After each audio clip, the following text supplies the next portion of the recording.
All right, welcome to the next week zero prediction of the New Year Six podcast. So today we're going to talk about Hawaii at Vanderbilt.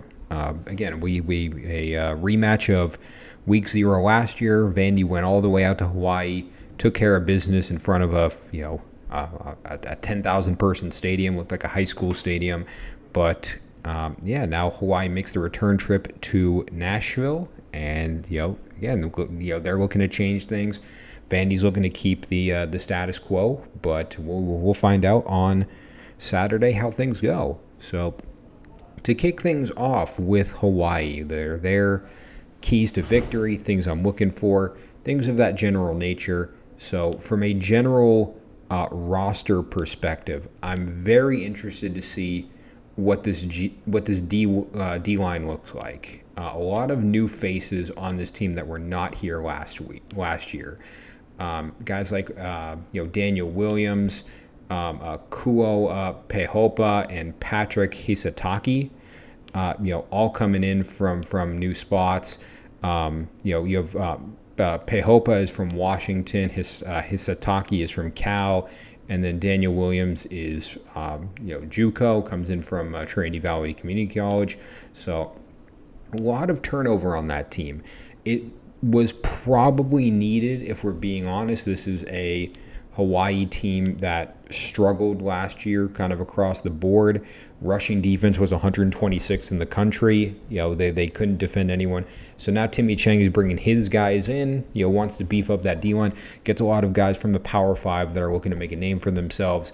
I want to see what they do at Hawaii this year. Obviously the coaching's not as good as it is at those places. The resources and the facilities aren't as good. But I look at it from a talent evaluation point of view, and all of these guys were Power 5 rated at one point. If they didn't live up to expectations, they didn't live up to expectations. It is what it is. They get a new chance at Hawaii. They get a new chance to take over and figure out what they have to do to make it right. So I think it's going to be an interesting little experiment. It's probably not going to be figured out in week zero. It's the tail of the tape in a sense, but I'm very interested to see what this D-line will look like over the course of the year, with 3 out of the 4 spots being new faces. So very interested to see what that's going to look like and what it will look like week zero. Time will tell, but it's definitely an interesting kind of concept that you're going to bring in a whole new D-line going into your new season, basically. In terms of Hawaii, in terms of what they did well last year, and I use well in kind of air quotes because Hawaii was not good last year, and what I think they're going to need to do again against Vanderbilt this week is protect the quarterback.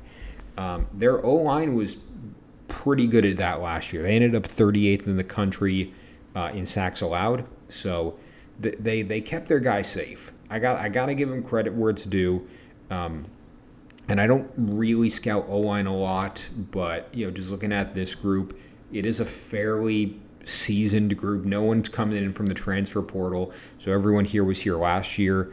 So I think that's a big advantage, and I think if you can continue to protect the quarterback, it's going to be a big advantage for Hawaii. It's going to give Vanderbilt problems, and from that perspective, looking at Vanderbilt's rushing defense with those guys that they're sending up to get the QB.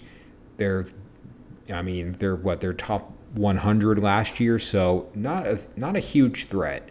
Not a huge chance to really get the quarterback. So maybe gives those O-linemen that breathing room and that opportunity in week zero to kind of continue to gel and continue to mesh. So I'm really curious to see how Hawaii protects the quarterback this year. I'm interested to see how that comes together and what that ends up looking like for Hawaii. Maybe it increases their passing attack, which was top 100 last year. Maybe it heads in that direction. If the O-line is better, maybe the rushing attack continues to trend upwards. But we'll see. I want to see a consistent offensive lineup for Hawaii against Vanderbilt. I want to see minimal sacks, minimal pressures, and allow the plays to develop. And other than that, what I want to see get better from Hawaii in this game, they have to protect the ball.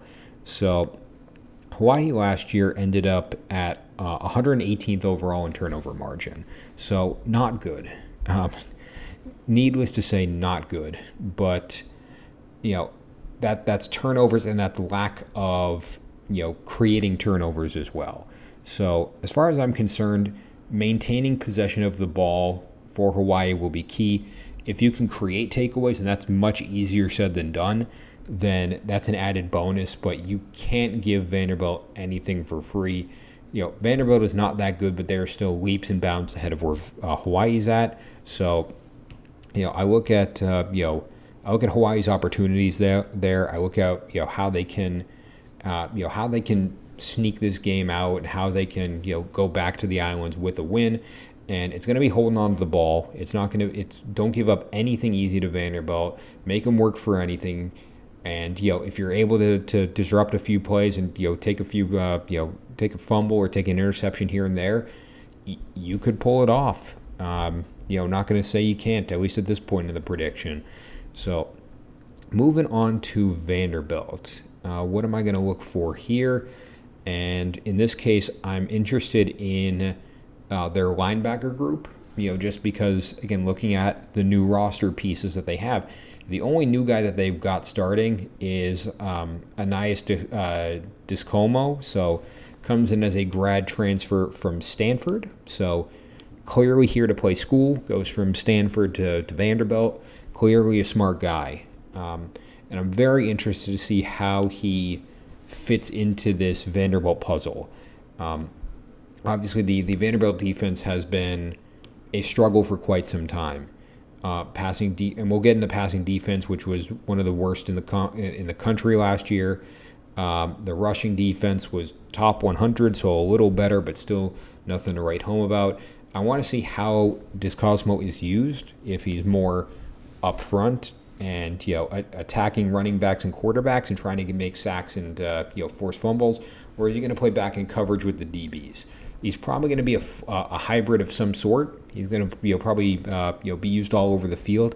And I'm interested to see what kind of spark he can give this Vanderbilt team, knowing that he hasn't been there before, knowing that this is his first game in Nashville, and he wants to make a name for himself. So I'm looking for Discomo to step up in that role and help turn this linebacker group and the Vanderbilt defense in general, in turn it around and give them new life.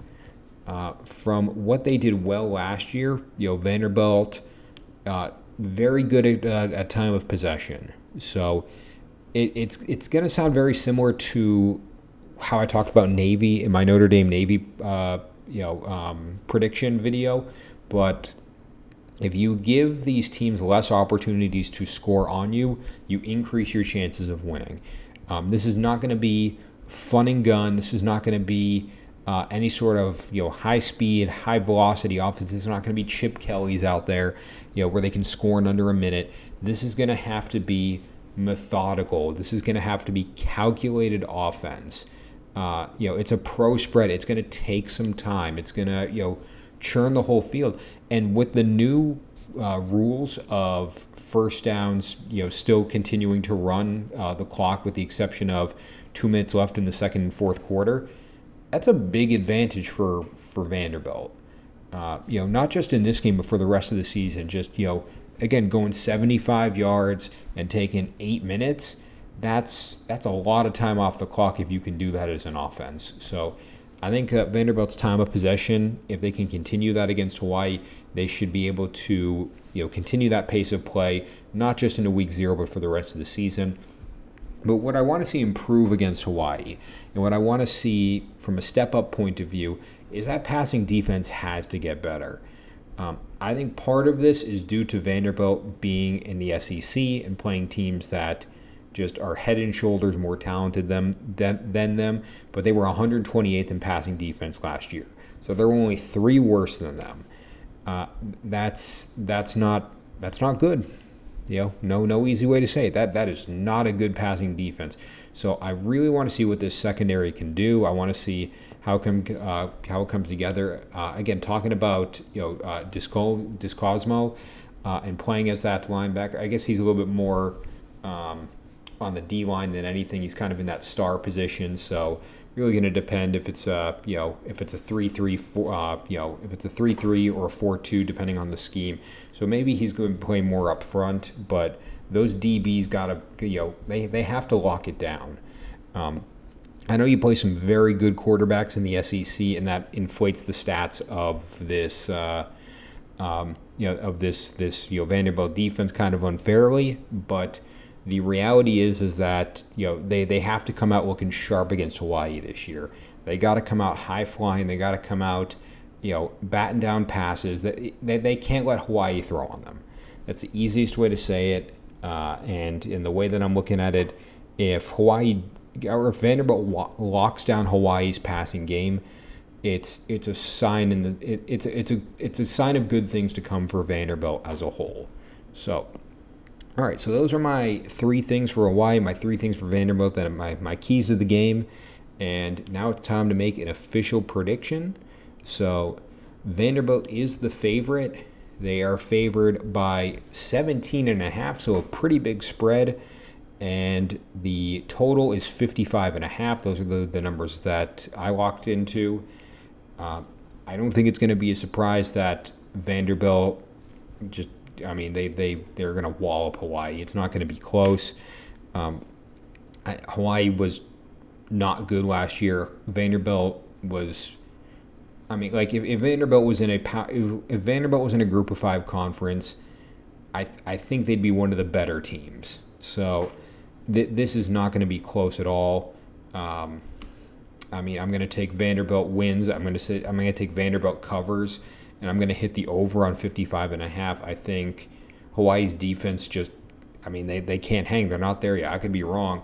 But the final score prediction that I have in my model, it's very front-loaded. It's, the issues with week 0. We don't know a whole lot of what these teams are going to look like. So this score may sound ridiculous, but I'm going to say Vanderbilt 47.